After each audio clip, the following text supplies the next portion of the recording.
Hi കൂട്ടുകാരെ, പുതിയൊരു വീഡിയോയിലേക്ക് എല്ലാവർക്കും സ്വാഗതം. അങ്ങനെ അരവിന്ദന് മുന്നിൽ സത്യങ്ങൾ തെളിയിച്ചു കൊടുക്കാനുള്ള ആ ഒരു പരിപാടിയുമായാണ് കേട്ടോ ഇനി ആകാശ് മുന്നോട്ട് പോകുന്നത്.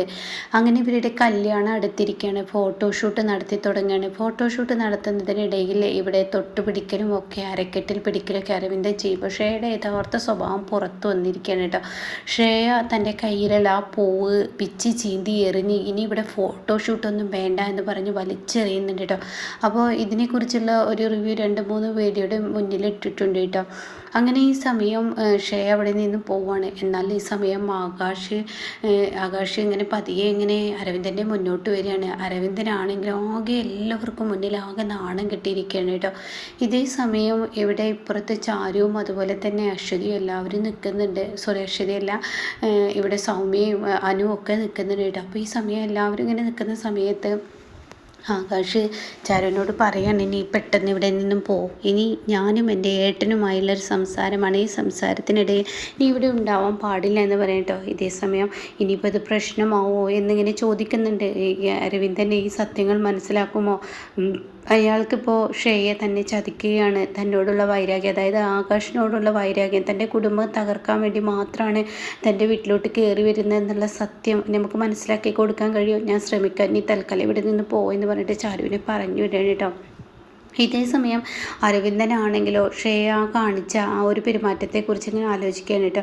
താൻ ഫോട്ടോ എടുക്കുമ്പോൾ അരക്കെട്ടിലൊന്ന് പിടിച്ചത് കൊണ്ട് തന്നെ ആ ഒരു പൂച്ചെണ്ട് വലിച്ചെറിയുകയും ഇനി ഇവിടെ ഫോട്ടോഷൂട്ട് വേണ്ടെന്ന് പറഞ്ഞു അരവിന്ദൻ്റെ നേർക്ക് ഒച്ചയെടുത്ത ആ ഒരു പെരുമാറ്റം കേട്ടോ. അവളെന്താ എന്നോട് ഇങ്ങനെ പെരുമാറിയതെന്നിങ്ങനെ താൻ ആലോചിച്ചിങ്ങനെ നിൽക്കുമ്പോൾ തൻ്റെ തോളിൽ കാണാൻ ആകാശ് കൈവെക്കുന്നു കേട്ടോ. ഇതോടുകൂടി അരവിന്ദൻ പിറകോട്ട് തിരിഞ്ഞു നോക്കണം. അപ്പോൾ ആകാശ് ഇങ്ങനെ പറയാണ്, ഏട്ടന് സങ്കടമായോ? എല്ലടാ, പെട്ടെന്നുള്ള ഒരു ഷോക്കിൽ ഞാൻ എല്ലാവർക്കും മുന്നിൽ നാണം കിട്ടില്ലേ? ഞാനങ്ങനെ ചെയ്യാൻ പാടില്ലായിരുന്നുല്ലേ? അവളെൻ്റെ ഭാര്യയൊന്നും ആയിട്ടില്ലല്ലോ. അവളുടെ കഴുത്തിൽ ഞാൻ താലി കെട്ടിയിട്ടില്ലല്ലോ. അപ്പോൾ അവളുടെ ദേഹത്തേക്ക് തൊടുക എന്ന് പറയുന്നത് അത് തെറ്റല്ലേ എന്ന് പറയുമ്പോൾ ഉടനെ ആകാശ് പറയാണ്, എന്താ ഏട്ടാ ഈ പറയുന്നത്? അല്ലടാ, എൻ്റെ അടുത്ത് തെറ്റുപറ്റി. ഞാൻ അവളെ ചേർത്ത് പിടിക്കാൻ പാടില്ലായിരുന്നു. നീ പറയുന്ന വാക്കുകൾ കേട്ട് എൻ്റെ ഏട്ടാ, ഇതൊക്കെ ഇപ്പോൾ ഒരു വിവാഹത്തിന് മുന്നോടിയായി ഫോട്ടോഷൂട്ട് ഇങ്ങനെയൊക്കെ തന്നെയാണ് നടക്കുക. ചേർത്ത് പിടിക്കലും കൈകളിൽ എടുക്കലും കിസ് ചെയ്യലും അങ്ങനെ പല ഫോട്ടോകളുണ്ടാവും. കാരണം എന്താണെന്നറിയോ, അതൊക്കെ പിന്നീട് നമുക്ക് ഭാവിയിൽ ഓർക്കാനുള്ള ഒരു നല്ല നിമിഷങ്ങളാണ്. പിന്നീട് ഇങ്ങനെ ഒരു ഫോട്ടോ എടുക്കലോ പിന്നീട് ഇങ്ങനെ ഒരു ദിവസം നമ്മളിലോട്ട് കടന്നു വരികയോ ഒന്നും ചെയ്യത്തില്ല. അതൊക്കെ നീ പറയുന്നത് ശരിയാണ്. പക്ഷേ കുറച്ചൊക്കെ ഒരു ക്ഷമ കാണിക്കണമായിരുന്നു. ഒരു ക്ഷമ കാണിക്കാതെ ഇത്രയും വലിയൊരു ചീഫ് എഞ്ചിനീയറായ അവളോട് ഞാൻ പെരുമാറിയത് തെറ്റല്ലേ? അത് കേൾക്കുന്ന ആകാശ് പറയും, ഏട്ടൻ ചെയ്തത് യാതൊരു തെറ്റുമില്ല, ഏട്ടൻ ചെയ്തത് വളരെ ശരിയാണെന്ന് പറഞ്ഞിട്ട് അരവിന്ദൻ്റെ മനസ്സിലോട്ട് ആകാശ് പതിയെ ഇടിച്ച് കയറണം കേട്ടോ. അതെങ്ങനെയാടാ ഞാൻ ചെയ്തത് ശരിയാവുന്നത്? അതെ, ഏട്ടൻ്റെ ഭാര്യയല്ലേ ഈ ശ്രേയ. ഏട്ടൻ ഇന്ന് കഴിഞ്ഞാൽ നാളെ അവളുടെ കഴുത്തിൽ താലി കെട്ടില്ലേ? താലി കെട്ടിക്കഴിഞ്ഞാൽ നിങ്ങൾ തമ്മിൽ ഒന്നിച്ച് കിടക്കണ്ടേ? ഒരു റൂമിൽ ഒരു ബെഡിൽ തൊട്ടുരുമി കിടക്കേണ്ടേ? ആ സമയമൊക്കെ ശ്രേയ ഇങ്ങനെ കാട്ടുമെന്ന് പറയാൻ പറ്റില്ല. കാരണം ശ്രേയ അങ്ങനെ കാട്ടും. ശ്രേയയുടെ ലക്ഷ്യം എന്താണെന്ന് ഏട്ടൻ മനസ്സിലാക്കണം. എന്താടാ നീ പറഞ്ഞു വരുന്നത്? അതെ, ഇപ്പോൾ ജസ്റ്റ് ഒന്ന് തൊട്ടുരുമി നിന്നിട്ടേ ഉള്ളൂ. നാളെ മനസ്സും ശരീരവും പങ്കുവെക്കേണ്ട നിങ്ങൾക്കിടയിൽ നാളെ ഒരു വലിയൊരു പൊട്ടിത്തെറി ഉണ്ടാവുമെന്ന് ആര് കണ്ടു? അപ്പോൾ അത് കേട്ട ഉടനെ അരവിന്ദ് ചോദിക്കുകയാണ്, എന്താ ആകാശ് നീ പറഞ്ഞു വരുന്നത്? അതേ ഏട്ടാ, ഇന്നിപ്പോൾ പെൺകുട്ടികളൊക്കെ വിവാഹം ഉറപ്പിച്ച് കഴിഞ്ഞാൽ പിന്നീട് ഐസ്ക്രീം പാർലറിലും അതുപോലെ മറ്റുള്ള സ്ഥലങ്ങളിൽ എന്തിനീ ഹോട്ടൽ റൂം തന്നെ എടുത്ത് അവർ പരസ്പരം മനസ്സും ശരീരവും പങ്കുമൊക്കെ വെക്കൽ കഴിഞ്ഞിട്ടുണ്ട്. വിവാഹം എന്ന് പറയുന്ന നാട്ടുകാരെ ബോധിപ്പിക്കാൻ മാത്രമാണ്. അങ്ങനെയൊക്കെയുള്ള ഒരു കാലഘട്ടമാണ്. അതൊക്കെ എനിക്കറിയാടാ. ഞാൻ ഏട്ടൻ കണ്ടിട്ടില്ലേ? ഞാൻ ഒരുപാട് കണ്ടിട്ടുണ്ട്. അപ്പം ഞാനൊരു കാര്യം പറയട്ടെ ഏട്ടൻ ഇനിയെങ്കിലും മനസ്സിലാക്കണം. ഏട്ടനെ ശ്രേയ സ്നേഹിക്കുന്നില്ല. ശ്രേയയ്ക്ക് നമ്മുടെ വീട്ടിലോട്ട് കടന്നു കൂടുക, എൻ്റെയും ചാരുവിൻ്റെയും ജീവിതം തകർക്കുക, നമ്മുടെ കുടുംബം മൊത്തത്തിൽ തകർക്കുക, അതാണ് ശ്രേയയുടെ ലക്ഷ്യം. ശ്രേയ ഏട്ടനെ സ്നേഹിക്കുന്നുണ്ടെങ്കിൽ ഏട്ടൻ്റെ വാക്കുകൾ കൊണ്ടും നോട്ടം കൊണ്ടും അതുപോലെ തന്നെ ഏട്ടൻ തൊടുന്നതും ആ സാമീപ്യവും ഒക്കെ ആഗ്രഹിക്കും. എന്നാൽ ഏട്ടനൊന്ന് ചിന്തിച്ച് നോക്ക്. വല്ല പട്ടാളക്കാരെ പോലെ ഇങ്ങനെ ഏത് സമയത്തും മുഖവും വീർപ്പിച്ച് പിടിച്ച് നല്ല ചിട്ടയോട് കൂടിയിട്ടാണല്ലോ ശ്രേയ ഏട്ടൻ്റെ മുന്നിലോട്ട് എപ്പോഴും വരുന്നത്. നിങ്ങൾ തമ്മിൽ നല്ലൊരു സൗഹൃദമോ നിങ്ങൾ തമ്മിൽ നല്ലൊരു സംസാരമോ എന്തിനീ വിവാഹം മുന്നിൽ കടന്നു വരുമ്പോൾ ഒരാണിനും പെണ്ണിനും പരസ്പരം എന്തെല്ലാം പറയാനുണ്ടാവും. അങ്ങനെ ഒരു വാക്കോ എന്തെങ്കിലും ഒന്ന് ശ്രേയയുടെ ഭാഗത്ത് നിന്നിട്ടുണ്ടായിട്ടുണ്ടോ? അപ്പോൾ അരവിന്ദൻ പറയണേ ഇല്ലടാ, നീ പറഞ്ഞത് ശരിയാടാ, ഉണ്ടായിട്ടില്ല. അപ്പോൾ ഈ കാണിക്കുന്നത് ശ്രേയയുടെ അഭിനയമാണ്. നമ്മുടെ കുടുംബത്ത് കയറിപ്പറ്റുക, എന്നിട്ട് എൻ്റെയും ചാരുവിൻ്റെയും ജീവിതം തകർക്കുക, ഏട്ടനെ പിന്നീട് അതിലൊരു കറിവേപ്പിലയാക്കി എടുക്കുക, ആവശ്യം കഴിഞ്ഞാൽ ഏട്ടനെ അതിൽ നിന്നും വലിച്ചിട്ട് പോകും.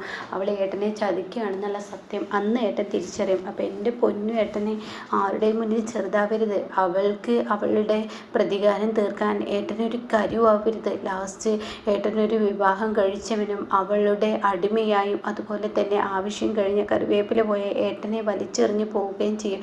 അതെനിക്ക് ഉറപ്പാണ്. അതുകൊണ്ട് ഇപ്പോൾ ഏട്ടന് സമയം വൈകിയിട്ടില്ല. ഏട്ടനെ ഇത്രയും പേരുടെ മുന്നിൽ വെച്ച് അപമാനിച്ച ശ്രേയയുടെ കഴുത്തിൽ ഇനി ഏട്ടൻ താലി കെട്ടേണ്ട എന്നുള്ള സത്യം അങ്ങ് ആകാശ് പറഞ്ഞു കൊടുക്കണേ കേട്ടോ. ഇത് കേൾക്കുന്ന ഉടൻ തന്നെ അരവിന്ദന് ഭയങ്കര സങ്കടമാവാണ്. അപ്പോൾ അരവിന്ദൻ ഇങ്ങനെ പൊട്ടിക്കരയാണ്. ഇങ്ങനെ ഒരു ചതി വരാനിരിക്കുന്നു ഞാൻ ഒരിക്കലും പ്രതീക്ഷിച്ചില്ല. എടാ, നീ എൻ്റെ അനിയൻ തന്നെയാടാ. നീ എന്നോട് സ്നേഹമുള്ളത് കൊണ്ടല്ലേ ഈ ഫോട്ടോഷൂട്ട് ഇവിടെ ഉണ്ടാക്കിയെടുത്തത്. അല്ല എങ്കിൽ ഈ ഫോട്ടോഷൂട്ട് ഇല്ലായിരുന്നെങ്കിൽ അവളുടെ സ്വഭാവം എനിക്ക് അറിയാൻ കഴിഞ്ഞിരുന്നോ? ഞാൻ വിചാരിച്ചത് അവളെൻ്റെ മനസ്സും ശരീരവും കൊണ്ട് അവളെന്നെ സ്നേഹിക്കുന്നു എന്നാണ്. പക്ഷേ അവളുടെ മനസ്സും ശരീരവും ഒന്നും എനിക്കില്ലടാ. നീ പറഞ്ഞതുപോലെ അവൾക്ക് പ്രതികാരമാണ്. ഞാൻ അവളുടെ ഭർത്താവാണ് എന്നുള്ള ആ ഒരു ഇതൊന്നും അവൾ എന്നോട് കാണിക്കുന്നില്ല. എനിക്ക് സങ്കടം സഹിക്കുന്നില്ലടാ. ഈ ഏട്ടനെ എന്നും എല്ലായിടത്തും അച്ഛൻ പറയുന്നത് പോലെ ഒരു വേസ്റ്റ് മകനാണ്. നീ പറഞ്ഞ ഈ കറിവേപ്പിലൊക്കെ ഇല്ലേ, ആ ഒരു ഉപയോഗമാണ്. ആ ഒരു ഉപയോഗം മകനായ ഞാൻ അച്ഛനോടോ അമ്മയോടോ ഒന്നും ഞാൻ കാണിച്ചു കൊടുത്തിട്ടില്ല. ഈ അച്ഛനെയും അമ്മക്കും എപ്പോഴും എവിടെയും തലതാഴ്ത്തി നിൽക്കാൻ പറ്റുന്ന ഒരു മകനാണ്. ഇനിയിപ്പോൾ ഈ വിവാഹം കഴിഞ്ഞ അച്ഛൻ പറയുന്നത് പോലെ അമ്മയുടെയും എൻ്റെയും കഷ്ടകാലം തുടങ്ങി എനിക്ക് മനസ്സിലായി. എന്നാലും എനിക്ക് ഈ വധി വന്നല്ലോ. പഠിപ്പും വിവരമൊന്നും ഇല്ലാത്തത് കൊണ്ടായിരിക്കല്ലേ ഞാൻ ഇങ്ങനെയുള്ള കെണിയിലൊക്കെ അകപ്പെടുന്നത് എന്നൊക്കെ പറഞ്ഞിട്ട് അരവിന്ദൻ ഇങ്ങനെ പൊട്ടി കരയാണ് കേട്ടോ. ഇത് കാണുന്ന ആകാശിന് ഒരുപാട് സമാധാനമാവുകയാണ്. അപ്പോൾ ആകാശ് പറയണേ, നീ എന്തിനാ ഇങ്ങനെ കരയുന്ന ഏട്ടാ? ഏട്ടന് ഞാനില്ലേ, പിന്നെ എന്തിനാ കരയുന്ന? ഏട്ടന് ഇപ്പോഴും സമയം വൈകിയിട്ടില്ല. ഇപ്പോൾ ഈ വിവാഹം വേണ്ടെന്ന് വെച്ചാൽ തോൽക്കാൻ പോകുന്ന ശ്രേയയാണ്. ശ്രേയയുടെ വൈരാഗ്യം അവിടെ അവൾക്ക് ഇപ്പോൾ വലിച്ചെറിയേണ്ടി വരും. പിന്നെ ഏട്ടനാണ് ഇവിടെ വിജയിക്കുക. ഏട്ടനൊന്ന് ആലോചിച്ച് നോക്ക്. ഏട്ടൻ ഇവിടെ വിജയം കൈവരുകയും അവൾ ഏട്ടനെ വെച്ച് കളിക്കുകയും ചെയ്യില്ല. ഇനിയെങ്കിലും ഏട്ടനെ അവൾ സ്നേഹിക്കുന്നില്ലെന്ന് സത്യം ഇനിയെങ്കിലും ഏട്ടൻ മനസ്സിലാക്കണം. അല്ല എങ്കിൽ ഏട്ടന് ഇനി അവളിൽ നിന്ന് ഒരുപാട് ശിക്ഷ അനുഭവിക്കേണ്ടി വരും. ഏട്ടന് എന്തിന് നല്ലൊരു ദാമ്പത്യ ജീവിതം പോയിട്ട് ഒരു ഭാര്യ എന്ന ആ ഒരു ഇതുപോലും അതിന് ഭർത്താവ് എന്ന ആ ഒരു പദവി പോലും അവൾ തരില്ല. ഏട്ടനെ ഒരു അടിമയെ പോലെ ഒരു കാവൽനായെ പോലെ ആവശ്യമുള്ളിടത്ത് എടുത്ത് ബാക്കിയുള്ളിടത്ത് വലിച്ചെറിഞ്ഞ് ഏട്ടൻ എല്ലാവർക്കും മുന്നിൽ അപമാനിതയായി നിൽക്കേണ്ടി വരും. ഷേയുടെ സ്വഭാവം എനിക്ക് നന്നായിട്ട് അറിയാം. ഒരു ചീഫ് എഞ്ചിനീയർ ആയതിന് അവളെ എന്നോട് കാണിക്കുന്ന ഓരോ പെരുമാറ്റം ഇന്നും എൻ്റെ മനസ്സിലുണ്ട്. ശ്രേയ എന്ന് പറയുന്ന വ്യക്തി ആരെയും സ്നേഹിച്ചിട്ടില്ല. അവളുടെ ആവശ്യങ്ങൾക്ക് മാത്രം അവൾ ആളെ സ്നേഹിക്കും.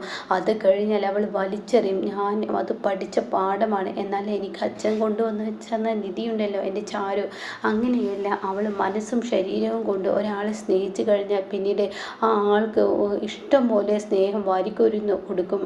എന്നാൽ ശ്രേയയെ പോലെ അവളുടെ ആവശ്യം നിറവേറിയില്ലെന്ന് കരുതി ചാരു ആരെയും വലിച്ചെറിയില്ല. അപ്പോൾ ഏട്ടാ, അങ്ങനെ ഒരു പെണ്ണിനെയാണ് ഏട്ടൻ കല്യാണം കഴിക്കേണ്ടത് എന്നൊക്കെ ഇങ്ങനെ അവിടെ പറഞ്ഞു കൊടുക്കണം കേട്ടോ. ഈ സമയം ഈ വാക്കുകളൊക്കെ കേൾക്കുമ്പോൾ അരവിന്ദൻ പൊട്ടിക്കരയുന്നു കേട്ടോ. അപ്പോൾ ഇങ്ങനെയൊക്കെയുള്ളൊരു എപ്പിസോഡ് ഇനി വിവാഹത്തിൻ്റെ തലേന്ന് വരാനിരിക്കുന്നുണ്ട് കേട്ടോ. അപ്പോൾ ഇതെന്തായാലും 3-4 ആഴ്ച കഴിഞ്ഞിട്ടാണ് ഉണ്ടാവുക.